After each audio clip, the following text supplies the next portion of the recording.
Ya, Assalamualaikum Bapak. Waalaikumsalam. Perkenalkan, saya Rizka Puspita, salah satu mahasiswa PPG dari UNSI Kuala, Universitas UNSI Kuala.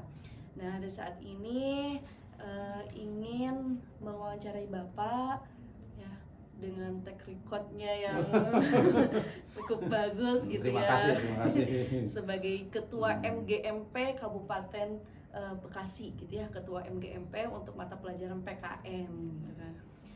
Di sini saya ingin mewawancarai terkait permasalahan yang terjadi di sekolah saya, Pak. Iya, Gitu iya. kan. Tentunya kita sebagai guru pastilah gitu ya mengalami berbagai permasalahan, kesulitan, hambatan yang terjadi di sekolah, baik itu dalam proses pembelajaran atau tugas kita sebagai guru gitu ya. Nah, mungkin di sini saya sudah menemukan sebetulnya 5 permasalahan ya Pak Iya. di sekolah saya itu. Yang pertama, ini kurangnya kemampuan berpikir kritis peserta didik dalam pembelajaran, Pak. Iya, Jadi iya. kadang anak tuh ya kalau saya mau ajak mengangkat isu-isu itu malah diem gitu Pak. Nah, jadi kurang tuh analisis berpikir kritisnya itu masih kurang. Nah, kira-kira Iya. sebetulnya apa sih Pak yang penyebabnya dari kurangnya kemampuan berpikir kritis itu? Iya. Terima kasih Bu Rizka atas kepercayaannya kepada saya. Sebetulnya saya hanya kan mungkin bukan pakar ya, ketua MGMP begitu. Tapi tidak apa-apalah, mudah-mudahan ada manfaatnya hasil wawancara ini. Yang pertama tadi bahwa siswa itu kurang mampu untuk menggunakan otaknya, kurang mampu untuk berpikir kritis gitu ya. Sebetulnya mungkin ada beberapa penyebab, baik secara faktor penyebabnya bisa intern siswa itu sendiri, bisa eksternal dari siswa itu sendiri. Faktor internnya kemungkinan keberanian siswa untuk membuahkan apa ya istilahnya hasil pemikiran sendiri misalnya ya. Kemudian juga atau juga dia itu ya pengetahuannya untuk berpikir itu memang kurang begitu, karena misalnya dia tidak terlalu banyak pengetahuan yang dimilikinya sehingga dia tidak bisa mengemukakan hasil pemikirannya karena memang tidak ada, kosong dalam pikirannya begitu. Yang kedua secara eksternal memang ini mungkin perlu adanya motivasi dari kita sebagai guru membangkitkan daya nalar dia supaya bisa kritis begitu. Mungkin itu jawaban dari saya. Terima kasih. Kalau untuk solusinya Pak, kira-kira gimana sih yang bisa saya lakukan atau guru yang bisa guru lakukan supaya mengembangkan berpikir kritis itu? Ya, yang pertama mungkin anak-anak itu dimotivasi oleh kita untuk misalnya sering-sering membaca buku sehingga bisa menambah ilmu, atau sering melihat pengalaman kenyataan-kenyataan di luar yang kira-kira menurut dia bisa menambah ilmu. Setelah itu kita motivasi anak itu supaya mau untuk dia mengemukakan apa yang ada dalam benaknya sehingga dia itu bisa menyampaikan apa yang kita inginkan gitu ya. Jadi kita motivasi saja anak itu supaya dia mau mengemukakan hasil pemikirannya sendiri begitu. Jadi itu secara kemungkinan yang bisa kita lakukan gitu kan. Itu menurut saya. Jadi dia berikan motivasi, atau mungkin juga kita rangsang anak itu dengan dengan media-media, kalau ketika pembelajaran itu ya, dengan media-media atau metode-metode yang kira-kira bisa dia ikut berpikir. Misalnya kita memberikan dalam PPKN memberikan media berupa teka-teki silang misalnya ya, sehingga anak bisa melatih dirinya untuk berpikir begitu. Seperti itu Bu Rizka. Terima kasih Pak. Lanjut ke permasalahan yang kedua nih Pak. Selain anak kurang untuk berpikir kritis, yang saya temui di lapangan itu anak-anak tuh keterampilan bertanya, mengemukakan pendapat itu yang masih kurang. Bahkan ketika saya nih setelah memberikan materi gitu ke anak. Anak tuh siapa ada yang mau ditanyakan nggak gitu kan, diem aja Pak gitu kan. Jadi keterampilan bertanya, terus ada yang mau bisa menjawab, mereka tuh kayak duh gimana nih gitu kan. Jadi kikuk lagi nih suasana pembelajarannya gitu Pak. Nah sebetulnya apa sih Pak permasalahan penyebabnya gitu kan untuk masalah seperti itu Pak? Ya mungkin tadi lagi mungkin ya hampir ada kaitannya dengan yang pertama. Karena dia kurang pengetahuan atau pemahaman dia tentang masalah yang sedang dibicarakan itu kurang, ditambah kemungkinan rasa malunya yang tinggi atau kurang percaya dirinya yang tinggi, akhirnya dia tidak mau bertanya misalnya, ya itu. Nah atau bisa juga memang apa ya, anak itu memang nggak mau saja bertanya gitu kan, kadang bisa seperti itu kan, walaupun mungkin dia merasa bisa sehingga apa sih yang perlu saya tanyakan kan begitu ya. Nah, tapi ada juga yang anak mungkin ingin bertanya tadi tapi kurang percaya diri atau rasa malunya tinggi, itu juga akan menimbulkan kemampuan bertanyanya kurang juga begitu ya. Nah sekarang bagaimana supaya anak itu mau bertanya? Nah, paling tidak yang saya ingat ketika anak itu tidak atau keterampilan bertanyanya kurang, kita beri pertanyaan yang jangan dulu berkaitan dengan materi lah gitu ya. Misalnya, ini anak ini kok susah banget diajak untuk mengomongkan pendapat atau untuk bertanya gitu. Ya kita berikan aja pertanyaan-pertanyaan yang sekitar diri dia misalnya. Nah, ayo bertanya, nggak bisa misalnya nggak mau, tanya aja. Nah, rumahnya di mana? Nah, jadi dilatih dulu seperti itu. Jadi masalahnya udah yang umum aja dulu gitu ya, yang mungkin dia akan menjawab. Sehingga ketika dia menjawab, ya itu berarti sudah mulai muncul keberanian gitu kan ya. Jadi jangan kita tanyakan materi, anak itu diem aja. Nah, udahlah, solusinya yang pertama biasakan dia untuk mau menjawab pertanyaan yang sederhana yang menyangkut dirinya gitu kan. Apa tanyalah, walaupun kita sudah tahu namanya si A, nah namanya siapa atau bapaknya, apa aja yang kira-kira menggali potensi dia untuk menemukan jawaban atau untuk bertanya, atau mungkin dia yang bertanya kepada kita masalah apa saja silahkan. Jadi jangan sampai dulu ke materi, kalau memang mungkin materi tadi anak itu mungkin antara paham dan enggak, jadi latih dulu aja keterampilan bertanyanya dengan menanyakan hal-hal apa saja yang kira-kira oleh dia bisa diungkapkan begitu, seperti itu.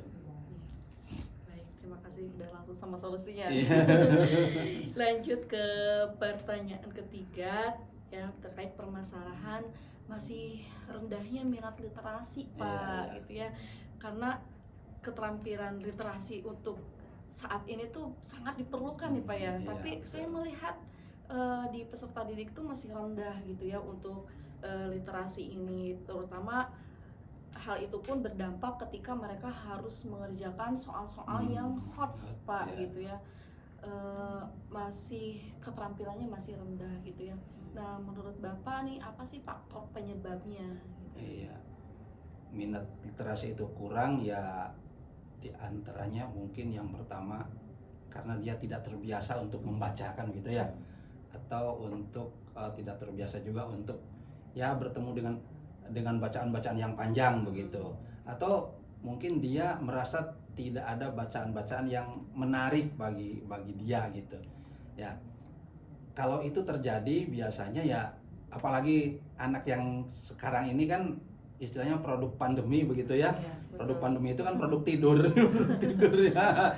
Jadi walaupun dulu waktu zaman pandemi kita kasih tugas, tetapi kontrol kita dan kontrol orang tua itu yang kurang, maka munculnya lah anak-anak yang seperti sekarang gitu kan, hasil produk tidur itu, produk rebahan itu. Nah, jadi kenapa bisa kurang itu ya? Karena mungkin dia tidak merasa tertarik dengan bacaan-bacaannya, tidak merasa tertarik dengan pelajaran yang sifatnya membaca saja, atau bahkan tidak hanya membaca, mungkin anak berhitung juga sekarang kan udah kurang minat ya. Istilah sekarang istilahnya numerasi itu. Kan itu juga sepertinya harusnya dikuasai, tapi karena tadi produk hasil rebahan zaman pandemi, di samping itu kontrol kita sebagai guru dan kontrol orang tua yang kurang, kemudian orang tua juga di rumah tidak menyediakan bacaan yang menarik untuk anak yang rebahan, malah dikasih HP begitu ya. Akhirnya benar-benar hilang tuh minat untuk baca, apalagi baca pelajaran. Sekarang baca, mungkin anak baca buku cerita saja kayaknya kurang ya, gitu. Jadi entahlah, saya sendiri kadang-kadang bingung, anak ini sebetulnya tertariknya dengan apa gitu ya, karena dikasih buku bacaan yang dongeng tidak tertarik, yang ilmu pengetahuan tidak tertarik, padahal kan salah satunya itu untuk meningkatkan minat baca itu harusnya seperti itu. Tapi ya mungkin sudah terbiasa 2 tahun tidak baca apa-apa, akhirnya seperti itu gitu ya. Nah, seperti itu Bu Rizka ya. Untuk kira-kira nih langkah apa gitu Pak yang bisa kita lakukan sebagai guru, khususnya guru PKN gitu, untuk meningkatkan minat baca, minat literasi, numerasi itu Pak? Mungkin kita harus mau tidak mau mengakui metode pembelajaran guru-guru kita zaman dulu. Mau tidak mau, karena apa? Karena kalau itu tidak diterapkan, minat baca anak-anak akan semakin lemah. Maksudnya apa? Maksud saya, kita sebagai guru PKN, langkah awal yang paling mudah, biarkanlah, kata orang dulu itu metode kuno ya, tapi karena walaupun itu metode kuno tapi anak-anak ternyata malas membaca ya, jadi sekarang kita kembali ke metode zaman dulu, yaitu metode hafalan Bu Rizka. Kalau saya mulai menerapkan seperti itu, anak-anak ini malas membaca, akhirnya sekarang hafalan saja, hafalkan pembukaan Undang-Undang Dasar 45 begitu. Paling tidak dia melatih mau membaca, kan begitu ya. Itu paling tidak. Jadi kita kembali ke metode zaman dulu, metode hafalan, supaya untuk melatih kemampuan literasi anak. Dan kalau perlu, dan bukan kalau perlu, dan ini perlu, kita sebagai guru memberi reward yang bermanfaat untuk anak. Rewardnya apa? Mungkin kalau anak-anak sekarang rewardnya yang paling dibutuhkan apa sih gitu kan. Nah, kalau saya mah secara terang memberikan rewardnya berupa materi. Yang hafal pembukaan Undang-Undang Dasar 45, saya kasih uang jajan 5.000 ya gitu kan. Paling tidak merangsang anak untuk membaca, paling tidak itu ya. Karena kalau kita biarkan tidak kembali ke metode zaman dulu yang katanya sudah kuno tapi memang sangat dibutuhkan, itu mungkin makin ke depan anak-anak minat bacanya makin hilang begitu, makin tidak ada ya. Jadi sebagai guru PKN saya awali aja dengan ya metode hafalan, kembali ke zaman dulu itu ya, katanya metode kuno itu, saya kembali ke sana. Jadi hafalan yang kira-kira anak mau membaca sedikit-sedikit, hafal berapapun nggak apa-apa, yang penting dia mau membaca. Atau langkah lebih lanjutnya, mungkin di sekolah kita juga adakan lomba-lomba kemampuan anak, misalnya mengungkapkan kembali hasil bacaannya. Jadi anak-anak berlomba dan berikan reward juga begitu, untuk sementara kan itu kan, untuk membiasakan. Kalau tidak begitu ya saya pesimis anak-anak kita ke depan akan mampu untuk senang dengan membaca atau literasi, apalagi numerasi lah. Padahal itu istilahnya numerasi itu kan dalam kehidupan sehari-hari kan selalu digunakan. Kita belanja kan udah numerasi begitu ya. Nah, anak-anak sekarang ngitung, saya lihat kalau tanya guru matematika, ternyata kemampuan berhitungnya repot juga mereka gitu ya. Nah itu ya, itu pendapat saya, bahwa biasakan anak untuk kita beri tugas kembali membaca, kemudian mengungkapkan kembali, atau hafalannya kita nilai atau kita ujikan kembali begitu. Seperti itu. Ya, mantap sekali Pak. Ya, begitulah. insya Allah bisa, mudah-mudahan kita bisa mulai ya Pak, meningkatkan minat literasi anak gitu. Yang keempat, terkait ini kan kalau tadi berbicara mengenai siswa nih, nah sekarang nih permasalahan dari guru sendiri, termasuk saya sendiri, sebetulnya masih belum optimal nih Pak guru itu dalam menerapkan pembelajaran yang berbasis teknologi gitu deh Pak. Sementara kan zaman sekarang itu ya gak dipungkiri kita harus berbaur dengan teknologi gitu, termasuk dalam dunia pendidikan gitu. Sebetulnya kira-kira apa sih Pak penyebabnya sehingga guru-guru itu sekarang ya masih aja belum optimal dalam penggunaan pembelajaran berbasis teknologi ini? Iya, memang di zaman sekarang ini guru kan, menurut saya ini terbagi dua. Yang pertama guru muda, yang kedua guru yang sudah mendekati pensiun begitu ya. Nah, yang sudah mendekati pensiun, permasalahan teknologi pemahaman tentang teknologi, barangkali bolehlah kita agak maklum dikit ya. Dia udah besok aja 2 tahun lagi pensiun atau 1 tahun lagi pensiun, apalagi yang 3,5 tahun lagi pensiun udah males-malesan itu bicara masalah teknologi. Disuruh katakanlah disuruh masuk ke guru ID ke belajar ID aja udah males-malesan gitu kan. Tapi yang sekarang malah jadi masalah lagi ketika guru muda yang tidak mau menggunakan teknologi, itu yang perlunya diberikan motivasi gitu ya. Masalahnya kenapa sih kok guru-guru ini malas sekali untuk berbaur dengan teknologi atau untuk menggunakan teknologi? Yang pertama tadi mungkin karena kurang paham tentang teknologi. Yang kedua tidak terampil menggunakannya. Yang ketiga merasa bahwa dia udah senang dengan mengajar tanpa teknologi gitu. Udah senang biasanya udahlah nggak usah pakai ini biasa aja, nyatat aja begitu, karena udah merasa lebih nyaman dengan non teknologi, maka malas menggunakan teknologi yang sekarang harusnya kita jadikan sebagai pendukung pembelajaran itu. Seperti itu ya. Kalau supaya meningkatkannya tuh gimana Pak nih kira-kira Meningkatkan solusinya itu. supaya guru-guru tuh mau gitu ya, khususnya tadi yang Bapak katakan guru-guru muda nih, biar ayo dong guru-guru muda, apa nih kira-kira Pak solusinya untuk mengatasi permasalahan tersebut? Iya.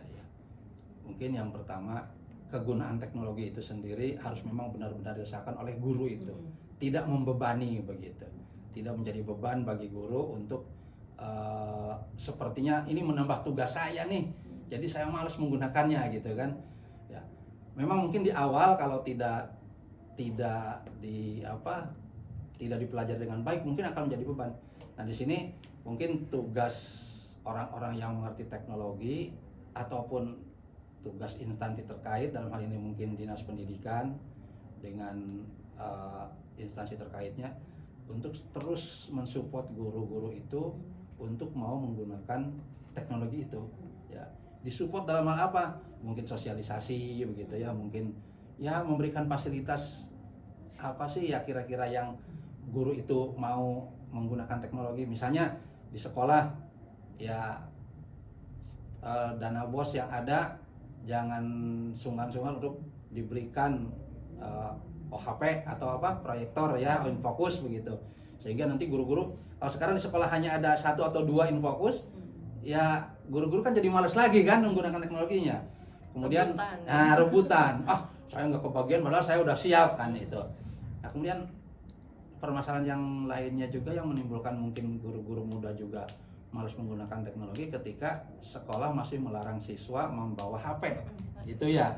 Itu juga mungkin jadi salah satu alasan mengapa guru-guru itu malas berbaur dengan atau menggunakan teknologi terkini, karena mau digunakan pun kan percuma, anak-anak di sekolah nggak bawa HP begitu kan. Dilema juga begitu ya. Nah, jadi dari sekarang sebetulnya anak itu harus dibiasakan mungkin sehari atau seminggu sekali atau 2 kali ada mata pelajaran yang menggunakan teknologi dengan berbasis HP itu, harusnya seperti itu ya. Jadi nanti guru lain ikut terbawa gitu. Kalau sekarang sekolah sendiri melarang membawa HP, sementara gurunya ingin menggunakan HP, kan nggak mungkin, ini nggak sinkron jadinya ya. Nah, kalau begitu mah udah aja daring sekolahnya kan begitu ya. Nah, itu. Padahal HP itu sendiri ya, memang di satu sisi mungkin sisi negatifnya ketika anak membuka hal-hal yang tidak diinginkan ya, itu sisi negatifnya. Tapi kan itu kalau di sekolah bisa dikontrol gitu kan bagaimanapun juga. Tapi sisi positifnya ya banyak sekali. Guru mengajar ya kalau menggunakan HP katakanlah begitu kan tidak sulit-sulit amat. Tidak ya paling tidak akan lebih cepat berkomunikasi dengan anak gitu kan, seperti itu. Jadi ini dilema kita. Jadi harusnya mungkin kementerian atau dalam hal ini dinas pendidikan atau lebih kecil lagi sekolah sudah membiasakan anak untuk membawa HP, sehingga guru-guru juga mau memanfaatkan teknologi yang ada di HP itu untuk menjadi salah satu sarana untuk pembelajaran gitu ya. Kita tahu kan di HP itu seperti yang sekarang sedang digembar-gembar adanya platform Merdeka Mengajar kan begitu ya. Nah sampai sekarang kan belum dimanfaatkan oleh kita, oleh guru-guru ya Pak Nesin ya, itu kan belum dimanfaatkan sampai sekarang. Bahkan mungkin di saya sendiri masih ada guru-guru yang belum menginstal itu platform itu, ya itu kan. Padahal itu kan sangat bermanfaat. Kita bisa lihat materi di sana, ada di sana materi pembelajaran kita. Dan kalau ngasih tugas ke anak tinggal dibuka saja gitu kan, seperti itu. Nah itu mungkin ya Bu Rizka ya. Terima kasih Pak. Terakhir nih Pak, tentang masih hangat sih sebetulnya saya sendiri sebagai guru baru memahami tentang guru belum melaksanakan pembelajaran yang terdiferensiasi gitu Iya. kan. Iya. Pembelajaran terdiferensiasi itu masih saya juga masih apa sih sebenarnya iya. gitu. Oke. Jadi jangankan untuk melaksanakannya gitu kan ya Pak. Konsepnya aja kita nggak paham ya. Sebetulnya ya itu selain itu mungkin Pak Bapak bisa menjabarkan sebenarnya penyebab-penyebabnya Iya. dari permasalahan ini. Sebetulnya pembelajaran diferensiasi itu bukan hal yang baru, cuman katanya saja yang baru gitu. Dari zaman mungkin saya ketika dulu di awal-awal belajar tentang strategi belajar mengajar ketika SPG, ketika kuliah, dan ketika kita pelatihan-pelatihan mungkin dari waktu diklat, itu memang selalu ditekankan bahwa mengajar itu atau KBM itu harus melihat perbedaan-perbedaan yang dimiliki oleh anak, kan begitu ya. Diferensiasi itu kan artinya mungkin harus melihat perbedaan gitu kan. Iya, memang dari dulu itu ditekankan.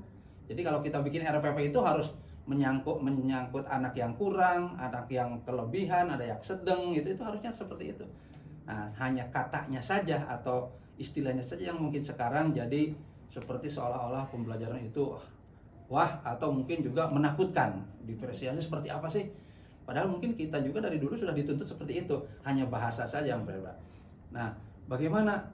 Ya ini lagi-lagi kesulitan kita. Ya, kesulitan kita dengan jumlah siswa yang satu kelas 40 kan begitu ya. Nah, jangankan 40, satu kelas 30 saja sebetulnya pembelajaran diferensiasi masih sulit untuk diterapkan, Bu Rizka ya. Nah, yang ideal memang saya lihat beberapa sekolah swasta yang siswanya hanya 20 gitu kan. Itu bisa itu diferensiasi begitu kan, melihat perbedaan yang dimiliki oleh anak itu bisa dilakukan kalau hanya satu kelasnya hanya 20 orang.